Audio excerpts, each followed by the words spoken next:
Carrot வந்து நல்ல ஒரு ஸ்வீட்னஸ் டேஸ்ட் கொடுக்கும். பொட்டேட்டோ குழந்தைங்களுக்கு ரொம்ப பிடிக்கும். ஸோ அதில் ஒரு டேஸ்ட் இருக்கனால சேர்த்து இதெல்லாம் பண்ணும்போது நல்லா ரிச் ப்ரோட்டீனாக இருக்கும். ஆனால் சோயா வந்து கிட்ஸுக்கு நல்லதா? ரொம்ப நல்லது. டயட்டில் இருக்கிறவங்க எல்லாருமே சாப்பிட்லாம்.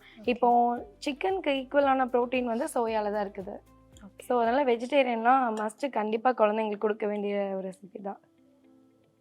இல்லை நீங்கள் எந்த பீட்ரூட் கூட வேக வச்சு சேர்த்துக்கலாம். எதனால நீங்கள் சேர்த்துக்கலாம். குழந்தைங்க எந்த வெஜிடபிள் சாப்பிட்லையோ அந்த இதை வந்து சேர்த்து கொடுத்துடலாம்.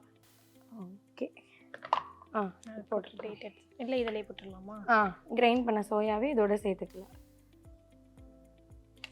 பார்க்க உண்மையாகவே சிக்கன் மாதிரி தான் இருக்கு எனக்கு. டேஸ்ட் ரொம்ப நல்லாயிருக்கும். இப்போது கேப்ஸ் எல்லாம் கிடைக்கும்ல சிக்கன் பாப்கார்ன், அந்த மாதிரி சோயா வெஜ் பாப்கார்ன் அந்த டேஸ்ட் அப்படியே இருக்கும். இப்போ நெக்ஸ்ட் ஸ்டெப் என்ன மேம்? இப்போ இதுக்கான ஸ்பைசஸ் எல்லாமே சேர்க்க போகிறோம்.